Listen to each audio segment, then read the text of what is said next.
T'es-tu déjà rendu compte que, quand tu arrêtes enfin d'envoyer des messages, la personne qui t'ignorait commence soudainement à regarder tes stories? C'est fou comme fonctionne l'esprit humain, n'est-ce pas? Il y a une vérité que personne ne te dit. Tant que tu restes disponible 24 heures sur 24, répondant en quelques secondes, cherchant de l'attention, tu es littéralement en train d'entraîner les autres à te dévaloriser. Tu connais cette personne qui a disparu de ta vie dès que tu as cessé de la poursuivre. Elle n'a pas disparu. En ce moment même, elle pense à toi, se demandant pourquoi tu as changé. Les stoïciens l'avaient déjà compris il y a plus de 2000 ans. Marc Aurèle écrivait « Ce qui n'est pas bon pour la ruche n'est pas bon pour l'abeille ». Autrement dit, quand tu te rabaisses, tu ne te fais pas seulement du mal à toi-même, tu apprends au monde entier comment te traiter. Aujourd'hui, je vais te révéler les 6 secrets psychologiques qui font que ceux qui t'ont ignoré finissent par te regretter désespérément. Et le plus surprenant, c'est que tu n'as absolument rien à faire pour conquérir qui que ce soit. Bien au contraire. Tu sais, quand tu vas au marché et que tu vois cette pancarte « Dernières unités disponibles », tu ressens immédiatement une envie irrationnelle d'acheter, même si tu n'en as pas besoin. Ce n'est pas une coïncidence. Notre esprit est programmé depuis des milliers d'années pour valoriser ce qui semble nous échapper. Et dans les relations humaines, ce mécanisme est encore plus puissant. Quand tu es toujours là, toujours disponible, toujours en train de répondre à temps, tu deviens comme l'eau du robinet. Personne ne la valorise, car elle est toujours là. Il suffit de tourner la poignée pour qu'elle coule. Maintenant, imagine une source d'eau au milieu du désert. C'est la même eau, mais perçue comme précieuse par les assoiffés. La différence ne réside pas dans l'eau, mais dans sa rareté. Les stoïciens avaient compris cette dynamique. Sénèque, l'un des grands philosophes de cette école, disait que la valeur des choses ne réside pas en elle-même, mais dans la perception que nous en avons. Ainsi, quand tu deviens rare, tu ne joues pas à un jeu psychologique, tu permets simplement aux autres de redécouvrir ta valeur à travers ton absence. Souviens-toi de cette personne qui t'ignorait alors que tu envoyais des messages tous les jours. Tu te rappelles? Elle mettait des heures, parfois des jours, à te répondre. Et toi? Tu restais là, voyant qu'elle était connectée, qu'elle publiait des stories, qu'elle parlait à tout le monde sauf à toi. Ça t'a fait mal, pas vrai? Pourtant, tu as continué à insister, à t'humilier, à mendier son attention. Et voici la partie que personne ne t'explique. Chaque fois que tu envoyais un message sans recevoir de réponse, tu lui apprenais inconsciemment que ton temps ne valait rien. Parce que si ton temps avait de la valeur, tu ne le gaspillerais pas ainsi pour quelqu'un qui ne te respecte pas. C'est comme si tu disais « Regarde, mon temps est si insignifiant que je peux le passer à attendre que tu m'accordes un peu d'attention quand il te reste une minute de libre. » Si ces mots résonnent en toi, abonne-toi à la chaîne, mets un j'aime à cette vidéo et dis-moi dans les commentaires depuis quel pays tu te connectes. J'adorerais découvrir jusqu'où s'étend cette communauté de chercheurs de sérénité et de courage. Le stoïcisme nous enseigne l'amour-propre, qui n'a rien à voir avec l'égoïsme. Marc Aurèle écrivait dans ses carnets personnels l'importance de ne pas chercher la validation extérieure, de ne pas dépendre du regard des autres pour ressentir sa propre valeur. Il a gouverné l'Empire romain. Il était l'homme le plus puissant du monde à son époque, et pourtant, lui aussi, a dû lutter contre ce besoin humain d'approbation. Quand tu cesses d'être toujours disponible, quelque chose de magique se produit. Au début, la personne qui t'ignorait ne s'en rend même pas compte. Elle est tellement habituée à ta présence qu'il lui faut quelques jours avant de percevoir ton absence. Puis vient le moment où elle prend son téléphone, par habitude, pour vérifier tes messages, et ne trouve rien. Étrange. Elle regarde ton profil. Tu es actif, tu vis ta vie, mais tu ne quémandes plus son attention. À cet instant, une première alarme s'allume dans son esprit. Quelque chose a changé. Et tu sais ce que fait le cerveau humain lorsqu'il sent qu'une situation a changé? Il cherche à comprendre ce qu'il est en train de perdre. Tant que tu étais toujours là, cette personne était certaine que tu ne partirais jamais. Mais maintenant que cette certitude a disparu, tout bascule. La rareté crée de la valeur, car elle active notre peur la plus primitive, la peur de la perte. Ce n'est pas de la manipulation, c'est simplement la nature humaine. Quand quelque chose est toujours disponible, notre cerveau économise de l'énergie et n'y prête plus attention. Mais quand cette chose devient rare, toutes les alarmes se déclenchent. Attends, je suis peut-être en train de perdre quelque chose d'important. Et c'est là que le stoïcisme apporte une leçon essentielle. Il ne faut jamais créer une rareté artificielle pour manipuler quelqu'un. Il faut être réellement occupé à vivre sa vie, à construire ses rêves, à prendre soin de soi. La rareté authentique naît lorsque tu cesses de mettre les autres au centre de ta vie et que tu commences à te placer toi-même en priorité. Épictète, qui fut esclave avant de devenir un grand maître stoïcien, enseignait que nous n'avons de contrôle que sur nos pensées et nos actions. Tenter de contrôler la façon dont les autres nous perçoivent est une bataille perdue d'avance. Mais lorsque nous contrôlons nos propres choix, notre temps, notre énergie, alors nous exerçons notre véritable pouvoir. Réfléchis à ton comportement quand tu es amoureux de quelqu'un qui te traite mal. Tu vérifies ton téléphone sans arrêt, tu imagines 1000 scénarios, tu cherches comment le reconquérir. Maintenant, pense à la façon dont tu agis avec quelqu'un qui est toujours disponible pour toi. Souvent, tu oublies même de répondre à ses messages. Ce n'est pas de la méchanceté, c'est simplement la manière dont fonctionne notre esprit. Quand tu deviens rare, tu inverses la dynamique. Tu n'es plus celui ou celle qui attend. Tu deviens quelqu'un de complet, occupé, centré sur sa vie, dont la valeur ne dépend plus de la validation des autres. Et cette indépendance émotionnelle est profondément attirante. Le plus fascinant, c'est que lorsque tu commences à te concentrer sur ta vie, tes projets, ton bien-être, tu ne fais même plus attention à savoir si cette personne te regrette ou non. Parce que tu découvres quelque chose de bien plus précieux, tu découvres que tu n'as besoin de personne pour être entier. Et c'est précisément à ce moment-là, quand tu n'as plus besoin de plaire, que les autres commencent à vouloir faire partie de ta vie. Les stoïciens appelaient cela l'indifférence préférée. Tu peux préférer avoir quelqu'un dans ta vie, mais tu ne dépends pas de cette présence pour être heureux. C'est comme préférer un jour ensoleillé, sans laisser un jour de pluie gâcher ta paix intérieure. Quand tu atteins ce niveau d'indépendance émotionnelle, ton temps et ton énergie ne s'investissent plus que dans ce qui compte vraiment. Alors, quelque chose de subtil mais de puissant se produit. Tu arrêtes de courir derrière qui que ce soit et tu rayonnes différemment. Tu deviens lumineux. Ton énergie attire sans effort. C'est ce que les stoïciens appelaient l'autarcie ou l'autosuffisance émotionnelle. Il ne s'agit pas d'être froid ni distant, mais d'avoir une source intérieure de paix et de satisfaction qui ne dépend plus du monde extérieur. Et quand tu atteins cet état, tout ton être change. Ta présence devient stable, apaisée, magnétique. Pense à cette personne que tu connais et qui dégage une force tranquille.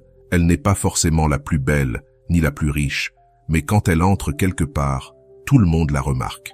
Son secret? Elle ne cherche pas à plaire, elle ne cherche pas à impressionner. Elle se sent simplement bien avec elle-même. Et c'est cela, le vrai magnétisme. As-tu remarqué ce qui se passe quand quelqu'un arrête de chercher à plaire, à demander constamment de l'attention, à vérifier sans cesse si tout va bien?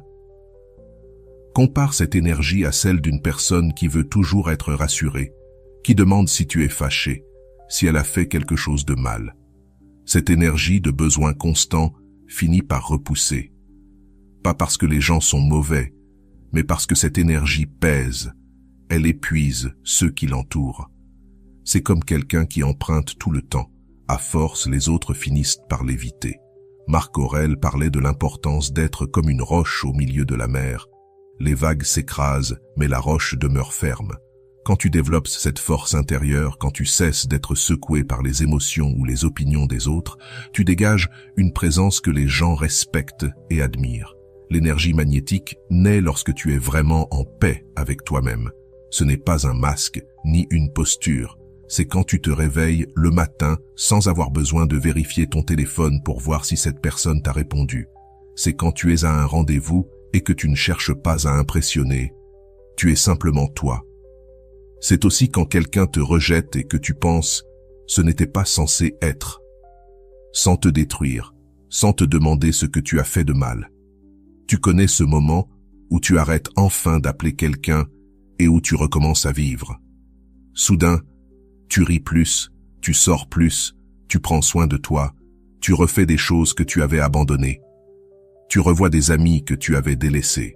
Et, comme par magie, cette personne qui t'ignorait commence à apparaître dans les mêmes lieux que toi, à aimer tes photos, à t'écrire de nouveau. Ce n'est pas une coïncidence. Quand tu vibres à une fréquence d'abondance, de plénitude et de joie sincère, tu deviens irrésistible. Les gens veulent être proches de ceux qui vont bien. C'est biologique. Nous sommes naturellement attirés par les personnes qui dégagent vitalité, santé et bonheur, parce que cela indique qu'elles ont quelque chose de précieux à offrir. Le stoïcisme nous enseigne que le bonheur vient de l'intérieur, pas de l'extérieur. Épictète disait « Ce ne sont pas les choses elles-mêmes qui nous troublent, mais notre opinion sur ces choses. » Quand tu changes ton opinion sur ce dont tu as besoin pour être heureux, quand tu comprends que le bonheur est un choix intérieur, ton énergie se transforme complètement. Et voici le secret que peu comprennent. L'énergie magnétique ne vient pas de la perfection, mais de l'authenticité. Il s'agit d'accepter tes imperfections et de continuer à t'aimer, de reconnaître tes défauts sans te rabaisser pour autant. Quand tu fais la paix avec toi-même, quand tu cesses de te faire la guerre intérieurement, cette paix se met à rayonner vers l'extérieur. Les gens ressentent quand tu es en paix. Ils sentent quand tu n'as pas besoin d'eux pour être heureux. Et paradoxalement, c'est exactement ce qui les attire à toi. Parce que tout le monde en a assez des relations dépendantes, des personnes qui vident ton énergie, de devoir porter le poids émotionnel des autres. Quand tu deviens la source de ta propre énergie, quand tu cesses d'être un trou noir émotionnel toujours à remplir, tu deviens un soleil. Et les planètes gravitent naturellement autour du soleil, non pas parce qu'il les poursuit, mais parce que sa gravité les attire. Marc Aurèle parlait de vivre en accord avec la nature. Et notre véritable nature n'est pas d'être dans le besoin, toujours en quête d'approbation, mais d'être complet, entier, suffisant. Quand tu t'alignes sur cette vérité, quand tu cesses de mendier l'amour pour simplement en donner, tout change.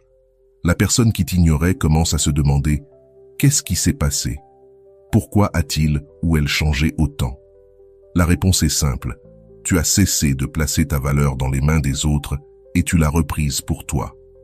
Tu as arrêté d'être une planète qui orbitait autour de quelqu'un et tu es devenu ton propre soleil.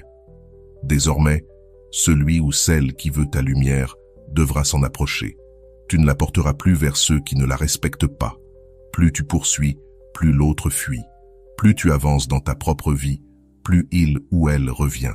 Cela semble illogique, mais c'est l'une des vérités les plus constantes des relations humaines.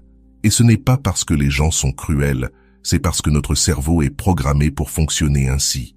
Notre esprit primitif, celui qui a évolué sur des millions d'années, associe ce qui est facile à obtenir à une moindre valeur et ce qui est difficile à obtenir à une valeur plus élevée. En termes de survie, cela fait sens. Ce qui est rare est précieux, ce qui est abondant l'est moins. Ce mécanisme de survie influence aujourd'hui notre manière d'aimer. Les stoïciens avaient compris cette vérité depuis longtemps. Plus tu poursuis directement le bonheur, plus il s'échappe. Mais quand tu te concentres sur la vertu, sur le fait d'être une bonne personne, de cultiver la sagesse, alors le bonheur vient naturellement. Il en est de même avec l'amour et l'attention. Pense à ce que tu ressens face à quelqu'un toujours disponible, toujours d'accord, toujours en quête de ton approbation. À force, même si tu étais intéressé, tu finis par te sentir étouffé. Pourquoi ? Parce qu'au fond, tu ressens qu'il y a un déséquilibre. Si cette personne se valorisait si peu, que pourrait-elle vraiment t'apporter ? Maintenant, pense à quelqu'un qui a sa propre vie, ses opinions, ses projets, qui parfois n'est pas disponible. Cette personne éveille ta curiosité. Tu veux la comprendre, tu veux faire partie de son univers. La différence n'est pas dans la personne elle-même, mais dans la façon dont elle se positionne dans le monde. Marc Aurèle disait qu'il faut garder son centre de gravité en soi. Quand ton centre dépend d'une autre personne, tu deviens instable, inquiet, toujours en déséquilibre. Mais quand ton centre est en toi, les autres peuvent entrer et sortir de ta vie sans te faire chanceler. Cette stabilité attire, car elles transmettent un sentiment de sécurité. Et nous cherchons tout cela, la sécurité émotionnelle. La vérité paradoxale, c'est que souvent, ceux qu'on ignore deviennent les plus intéressés, et ceux qui nous intéressent semblent indifférents. Ce n'est pas du masochisme, c'est simplement la manière dont notre cerveau évalue la valeur perçue. Ce qui est difficile d'accès semble précieux, ce qui est facile semble jetable. Quand tu inverses ce schéma, quand tu cesses d'être celui qui poursuit pour devenir celui qu'on poursuit, tout change. Mais attention, il ne s'agit pas de jouer à l'indifférence, il s'agit d'avoir réellement des choses plus importantes dans ta vie que l'obsession pour quelqu'un. Des rêves, des objectifs, des projets qui t'inspirent au-delà de toute relation sentimentale. Épictète parlait de la proairésis, notre pouvoir de choix intérieur. Il disait que la seule chose qui nous appartient vraiment, c'est notre capacité à choisir comment réagir. Quand tu choisis de ne plus courir après quelqu'un, quand tu choisis de te recentrer sur toi, tu exerces ton pouvoir le plus profond. Et ce pouvoir se ressent. Pense à la différence. Tu envoyais toujours un message de bonjour. Tu demandais toujours comment s'était passée sa journée. Tu étais toujours disponible. L'autre te répondait quand il voulait, s'il voulait. Et un jour, tu t'arrêtes. Pas par colère, pas par vengeance, mais parce que tu réalises que tu mérites la réciprocité. Au début, rien ne change. Il ou elle est tellement habitué à ta présence constante qu'il ne remarque même pas ton absence. Mais ensuite, arrive le premier matin, sans message. Le premier week-end sans question. La première story que tu ne commentes pas. Et là, quelque chose commence à le ou la troubler. Le cerveau humain déteste les ruptures de schéma. Quand quelque chose qui s'est toujours produit cesse soudainement, cela crée un vide, un déséquilibre. Et dans ce vide, l'intérêt renaît. Parce que là où il y a mystère, il y a attraction. As-tu déjà remarqué ce qui se passe quand tu cesses enfin de courir derrière quelqu'un? Quand tu arrêtes d'envoyer des messages, d'insister, de chercher à comprendre pourquoi il s'est éloigné? Ton esprit commence à se remplir de 1000 théories. A-t-il rencontré quelqu'un d'autre? A-t-il perdu tout intérêt? Ai-je fait quelque chose de mal? Et ironiquement, cette personne qui ne pensait presque jamais à toi commence soudain à te garder en tête toute la journée. Mais voici la partie la plus importante de cette paradoxale vérité. Il ne sert à rien de faire semblant. Si tu t'éloignes seulement pour provoquer une réaction, tu es encore dans la poursuite, simplement d'une autre manière. Et les gens le sentent. Ils perçoivent quand ton silence est une stratégie de manipulation et quand il provient d'une réelle croissance intérieure. Le véritable pouvoir de la paradoxe inversée naît lorsque tu changes réellement de centre de gravité, quand cette personne cesse d'être le centre de ton univers et redevient un simple élément de ton monde. Quand tu es tellement absorbé par ta propre vie que tu oublies même de vérifier si elle a vu tes stories. Sénèque parlait de l'importance de ne pas dépendre des choses extérieures pour trouver la paix intérieure. Il disait que ceux qui reposent leur sérénité sur ce qu'ils ne contrôlent pas vivent dans l'anxiété. Si ton bien-être dépend de l'attention de quelqu'un, tu remets ton pouvoir entre ses mains. Mais quand tu reprends ce contrôle, quand ta paix ne dépend plus d'un message ou d'un appel, tu deviens libre. Et la liberté, elle, est profondément séduisante. Une personne libre ne mendie pas l'attention, ne supplie pas pour l'amour, ne s'humilie pas pour des miettes d'affection. Elle choisit avec qui elle veut être et n'accepte que ceux qui la choisissent en retour. Cette posture change tout, car soudain, être avec toi n'est plus une certitude, mais un privilège. Et les privilèges, contrairement aux certitudes, se valorisent. Le plus fascinant, c'est qu'une fois que tu comprends et que tu vis vraiment cette paradoxale absence, tu cesses de te soucier de savoir si cette personne reviendra ou non. Parce que tu as découvert quelque chose de bien plus précieux, ton bonheur ne dépend de personne d'autre que de toi-même. Et, ironiquement, c'est exactement à ce moment-là, quand tu n'en as plus besoin, que les gens recommencent à vouloir être près de toi. Un phénomène étrange se produit quand tu deviens absent de la vie de quelqu'un habitué à ta présence. Tu deviens plus présent que jamais, pas physiquement, mais dans son esprit. C'est comme le bruit d'un climatiseur, on ne le remarque que lorsqu'il s'éteint. Ton silence devient plus bruyant que toutes tes paroles. Quand tu es toujours là, toujours disponible, tu deviens un élément du décor, un meuble qu'on ne voit plus. Mais quand ce meuble disparaît, le vide qu'il laisse attire toute l'attention. Le vide crie plus fort que la présence. Les stoïciens comprenaient profondément ce pouvoir du vide. Ils méditaient sur la mort, non pas par morbidité, mais pour apprendre à apprécier la vie.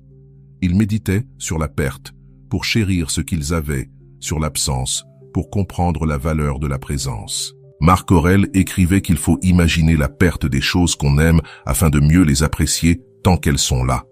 Quand tu choisis de t'éloigner de quelqu'un qui t'ignorait, tu ne le manipules pas. Tu lui permets simplement de ressentir ta perte, la conséquence naturelle de ton choix, d'investir ton énergie là où elle est respectée. Et pour la première fois, cette personne fait l'expérience de ce que serait la vie sans toi. Souvent, c'est à ce moment-là qu'elle réalise combien ta présence comptait. Pense à tous ces petits gestes que tu apportais, les messages spontanés, les blagues envoyées, l'intérêt sincère pour sa journée, les compliments, le soutien. Tout cela disparaît d'un coup, et le silence devient assourdissant. Le cerveau humain fonctionne ainsi. Il remarque davantage l'absence que la présence. C'est pour cela qu'on apprécie la santé seulement lorsqu'on est malade, la liberté lorsqu'on la perd, et les gens lorsqu'ils sont partis. Ce n'est pas de la méchanceté, c'est simplement notre nature. Quand tu étais toujours là, cette personne t'avait intégré à sa routine mentale. Même si elle ne répondait pas toujours, elle savait que tu étais là. C'était rassurant, flatteur pour son ego. Et puis, soudain, ce confort disparaît. Épictète enseignait qu'il ne faut pas s'attacher à ce qu'on ne contrôle pas, mais aussi qu'il existe un pouvoir dans l'absence stratégique. Parfois, la meilleure façon de révéler la valeur d'une chose, c'est de la laisser disparaître un temps, non comme une punition, mais pour susciter la conscience de son importance. Et dans notre ère numérique, cette présence absente est encore plus puissante. Avant, lorsqu'on disparaissait de la vie de quelqu'un, on disparaissait vraiment. Aujourd'hui, cette personne peut toujours voir tes stories, tes photos, ton sourire, tes réussites. Et pour la première fois, elle réalise « tu vas bien sans elle ». Mieux encore, tu t'épanouis. Ce constat provoque une dissonance cognitive profonde. Elle, qui se croyait essentielle, découvre que le monde tourne encore, que tu continues de vivre, de rire, de grandir. Et rien ne touche plus l'ego que de se savoir remplaçable. Mais la présence absente va bien au-delà des réseaux. Elle se trouve dans les lieux que vous fréquentez ensemble et où elle se rend seule. Dans les chansons qui ravivent les souvenirs. Dans les moments où elle recevait ton message chaque jour et où, désormais, il n'y a plus rien. Le vide que tu laisses devient un miroir, car l'esprit humain a tendance à idéaliser ce qui n'est plus là. Quand une chose est présente, on voit ses défauts. Quand elle disparaît, on n'en retient que les qualités. C'est pourquoi les ex paraissent meilleurs avec le temps, les anciens emplois moins pénibles, les jours passés plus beaux qu'ils ne l'étaient. Quand tu deviens une présence absente, tu permets à l'autre de t'idéaliser. Ce qu'il trouvait banal hier devient précieux aujourd'hui. Ton affection, jadis envahissante, devient un manque. Ton attention autrefois excessive devient preuve d'amour. Et surtout, il commence à se questionner. Pourquoi n'ai-je pas su la valoriser? Pourquoi ai-je mal agi envers quelqu'un qui me voulait du bien? Ces questions, parce qu'elles naissent de l'intérieur, sont 1000 fois plus puissantes que tout ce que tu aurais pu dire. La présence absente crée aussi du mystère. Quand tu étais toujours là, tout dire, tout partager, il n'y avait plus rien à découvrir. Aujourd'hui, dans ton silence, tout devient inconnu. Que ressens-tu? Que fais-tu? As-tu rencontré quelqu'un? Le mystère éveille la curiosité, et la curiosité pousse à revenir. Marc Aurèle disait « Sois comme un rocher contre lequel les vagues viennent se briser, mais qui demeure inébranlable. » Quand tu maintiens ton absence avec dignité, sans colère, sans justification, sans chercher à prouver quoi que ce soit, tu deviens ce rocher, solide, paisible, magnétique. Et alors, l'inévitable se produit. La personne qui t'a ignoré commence à te regretter. Elle ressent le manque. Elle veut retrouver ta présence. Et c'est là que tout change. Parce qu'à ce moment-là, Tu n'es plus dans l'attente. Tu es devenu quelqu'un qu'on ne peut plus oublier. Quand une personne tente de revenir, elle envoie souvent un message anodin, essaie de renouer la conversation ou réapparaît dans les lieux où tu te trouves. Mais cette fois, la dynamique a changé. C'est elle qui te cherche, et toi, fortifié par tout ce que tu as traversé, tu peux enfin choisir si tu veux ou non l'autoriser à revenir dans ta vie. Le plus grand des pouvoirs est celui qui n'a pas besoin d'être annoncé. C'est celui qui existe, qui rayonne et transforme tout autour de lui sans dire un mot. Quand tu cesses de crier ta valeur au monde et que tu commences à la vivre en silence, quelque chose de magique se produit. Les gens commencent enfin à voir ce qui a toujours été là. Il y a une immense différence entre dire qu'on a de la valeur et en avoir réellement. Chaque fois que tu réclames de l'attention, que tu expliques tes sentiments, que tu cherches à être validé, tu envoies inconsciemment le message que tu ne crois pas encore vraiment en toi. Pourtant, ce qui a une valeur authentique n'a pas besoin de convaincre. L'or n'a pas besoin de dire qu'il est de l'or. Il brille, simplement. Les stoïciens avaient compris cette vérité profonde. Ils enseignaient que la vertu est sa propre récompense et que vivre dans la droiture vaut bien plus que prétendre bien vivre. Marc Aurèle, empereur et philosophe, écrivait l'importance d'être plutôt que de paraître, d'avoir une substance réelle, pas seulement une apparence. Quand tu développes une valeur silencieuse, tu cesses de chercher la validation extérieure car tu as trouvé la validation intérieure. Tu te lèves le matin sans avoir besoin d'un message pour te sentir aimé. Tu te regardes dans le miroir et tu aimes ce que tu vois, non pas pour ton apparence, mais pour la personne que tu deviens. Tu t'endors en paix, sachant que tu as fait de ton mieux, peu importe qui l'a remarqué ou non. Souviens-toi de cette période où tu étais désespéré d'attirer l'attention. Chaque vue sans réponse te blessait. Chaque minute passée sans message te torturait. Ton sentiment de valeur dépendait entièrement de l'autre. S'il te parlait, tu te sentais digne. S'il t'ignorait, tu te sentais inutile. Imagine maintenant la transformation qui se produit quand tu reprends ton pouvoir. Quand ta valeur ne dépend plus d'un message, d'un like ou d'un appel. Quand tu es si concentré sur ta vie que tu oublies même de vérifier ton téléphone.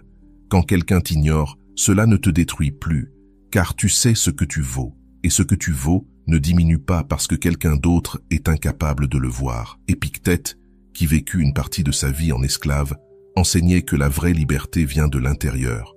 Même enchaîné, il était plus libre que ses maîtres, parce que sa paix, sa dignité et sa valeur ne dépendent d'aucune circonstance extérieure. Il choisissait ses pensées, ses réactions et ses valeurs, et personne ne pouvait lui retirer cela. La valeur silencieuse s'exprime dans les petits gestes. C'est toi qui refuses une invitation de dernière minute parce que tu as déjà prévu quelque chose, même si c'est simplement rester chez toi à lire un livre. C'est toi qui ne réponds plus aux messages après minuit, parce que c'est ton temps de repos. C'est toi qui dis non à ce qui te manque de respect, sans avoir besoin de longues explications.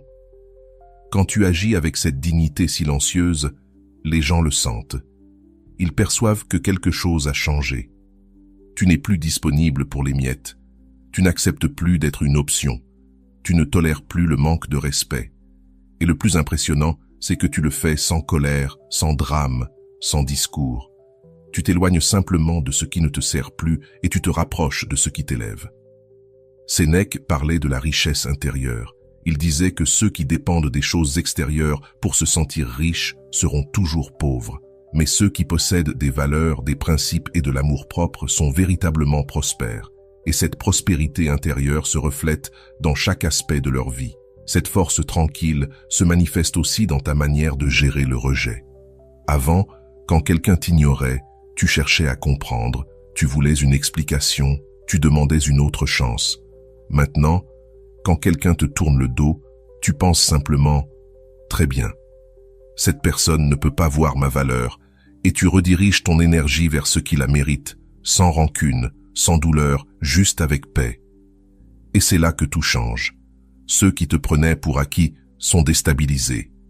Ils s'attendaient à des reproches, à du drame, à des suppliques, et ils reçoivent le silence, l'absence. La vie continue. Rien n'est plus puissant que ça.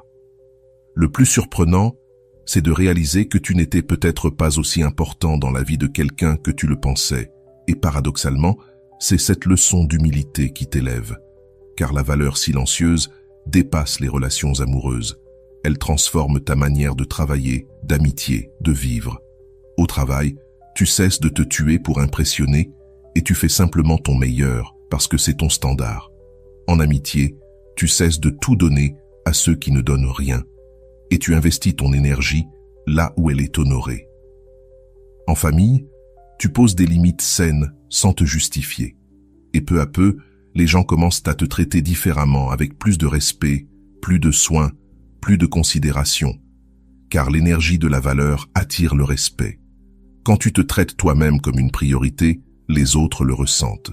Mais quand tu te traites comme une option, tu deviens une option dans la vie de tout le monde. Le plus beau dans la valeur silencieuse, c'est qu'elle n'est pas arrogante. Elle ne consiste pas à se croire supérieure, mais à savoir que tu es déjà suffisant. Tu n'as rien à prouver. Ta valeur n'augmente ni ne diminue selon l'opinion des autres. Tu es précieux simplement parce que tu existes, parce que tu es unique, parce que tu portes en toi une perspective que personne d'autre n'a. Marc Aurèle disait que chaque être humain possède une étincelle divine en lui. Quand tu reconnais cette lumière en toi, tu n'as plus besoin de mendier la reconnaissance extérieure.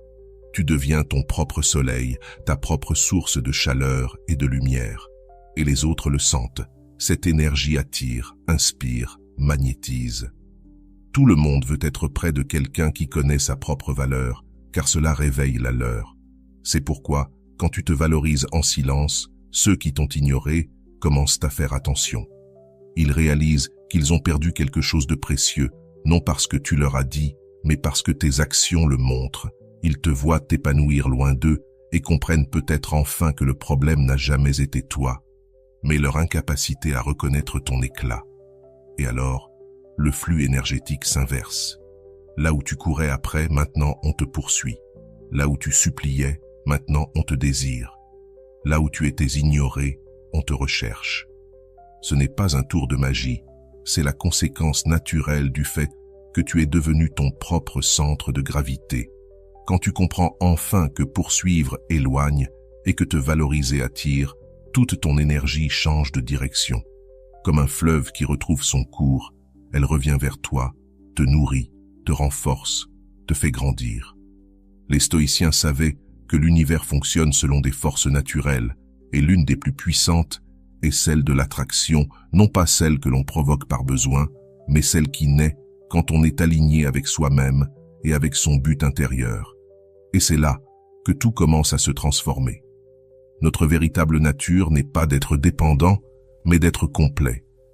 L'attraction inverse commence à opérer lorsque tu n'as plus besoin de cette personne. Et je parle d'un détachement authentique, pas d'une stratégie. Ce n'est pas une comédie, c'est un changement réel dans tes priorités. Quand cette personne, autrefois au centre de ton univers, devient une simple étoile lointaine dans ton ciel, la dynamique énergétique change complètement. Pense à la manière dont fonctionne l'énergie. Quand tu investis constamment ton énergie dans quelqu'un, tu crées un flux à sens unique. C'est comme donner ton argent encore et encore à une seule personne à la fin. Tu t'appauvris et l'autre s'enrichit. Avec l'énergie émotionnelle, c'est la même chose. Tu finis vidé, épuisé, pendant que l'autre est rempli d'énergie, de pouvoir et d'options. Mais quand tu coupes ce flux, quand tu arrêtes de nourrir quelqu'un qui ne te rend rien, deux choses se produisent. D'abord, tu commences à te remplir à nouveau de cette énergie que tu gaspillais. Ensuite, l'autre commence à ressentir le vide de ce qu'il recevait sans effort. La nature déteste le vide, alors elle cherche à rétablir l'équilibre. Épictète parlait du principe de réciprocité universelle. Tout dans l'univers tend vers l'équilibre. Quand tu donnais sans arrêt, tu créais un déséquilibre. Maintenant que tu t'arrêtes, l'univers agit pour équilibrer. Souvent, cela se manifeste par le fait que cette personne commence à chercher, à investir, à revenir vers toi. Et tu le vois dans de petits signes. Celle ou celui qui ne regardait jamais tes stories devient soudain l'un des premiers à les voir. Ceux qui ne mettaient jamais de j'aime sur tes photos commencent à aimer même les anciennes. Ceux qui disparaissaient pendant des semaines t'écrivent désormais chaque jour. Ceux qui avaient toujours une excuse pour ne pas te voir veulent maintenant te revoir. C'est l'inversion complète du flux d'énergie. Mais voici la partie la plus importante. Quand l'attraction inverse se produit, tu n'es plus la même personne. Tu as grandi, évolué, gagné en force. Cette personne que tu désirais tant n'a peut-être plus le même attrait. C'est comme ce jouet que tu voulais enfant et qui, une fois obtenu, te paraît soudain banal. Sénèque expliquait que nos désirs changent quand nous changeons nous-mêmes. Ce que tu voulais hier ne sera pas ce que tu désires demain. Quand tu évolues, tes désirs évoluent aussi. La personne qui te paraissait parfaite quand tu étais dans le manque peut te sembler ordinaire quand tu es complet. L'attraction inverse révèle aussi des vérités dures. Souvent, l'autre ne revient pas par amour, mais parce qu'il a perdu le contrôle. Il a perdu ton admiration, son pouvoir sur toi, et il veut récupérer cela, pas toi. C'est pour cela qu'il est essentiel de discerner ceux qui reviennent par amour véritable de ceux qui reviennent par convenance. Le pouvoir de l'attraction inverse réside désormais dans ton choix. Avant, tu acceptais les miettes. Aujourd'hui, tu peux évaluer, cette personne mérite-t-elle vraiment une seconde chance? Ce qu'elle offre est-il à la hauteur de ce que tu mérites? Vaut-il la peine de rouvrir une porte que tu as refermée avec tant d'efforts? Souvent, la réponse est non, car dans ce processus de croissance, tu as compris que tu mérites beaucoup plus. Tu mérites quelqu'un qui a vu ta valeur dès le départ, quelqu'un qui n'a pas eu besoin de te perdre pour te reconnaître, quelqu'un qui te choisit chaque jour, pas seulement quand il sent qu'il te perd. La beauté de l'attraction inverse, c'est qu'elle ne se limite pas à cette personne. Quand tu deviens ton propre centre de gravité, tu attires d'autres personnes, plus alignées, plus vraies. Des êtres qui vibrent à la même fréquence de respect et d'amour de soi que toi. Marc Aurèle disait qu'il faut accueillir ce que l'univers apporte avec sérénité.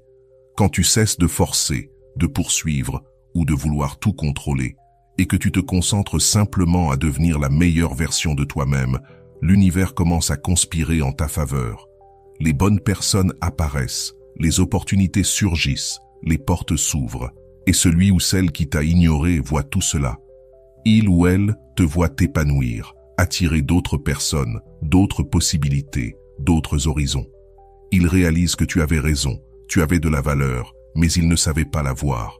Et maintenant que tu brilles, il est peut-être trop tard. Parce que tu as compris que tu n'as pas besoin que quelqu'un te perde pour te reconnaître. L'attraction inverse marque la fin d'un cycle, celui où tu quémandais l'amour, et le début d'un nouveau celui où tu es l'amour. La fin de la poursuite et le commencement de l'attraction. La fin de la diminution de soi et le début de la pleine estime.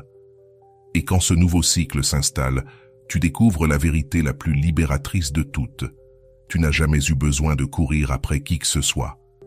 Le véritable amour, le respect sincère et l'appréciation authentique ne se poursuivent pas. Ils coulent naturellement vers ceux qui connaissent leur propre valeur. Alors ceux qui t'ont ignoré ne se contentent pas de te regretter. Ils commencent à comprendre ce qu'ils ont perdu. Et toi, fort de ce chemin, tu peux enfin choisir non plus depuis le besoin, mais depuis le pouvoir.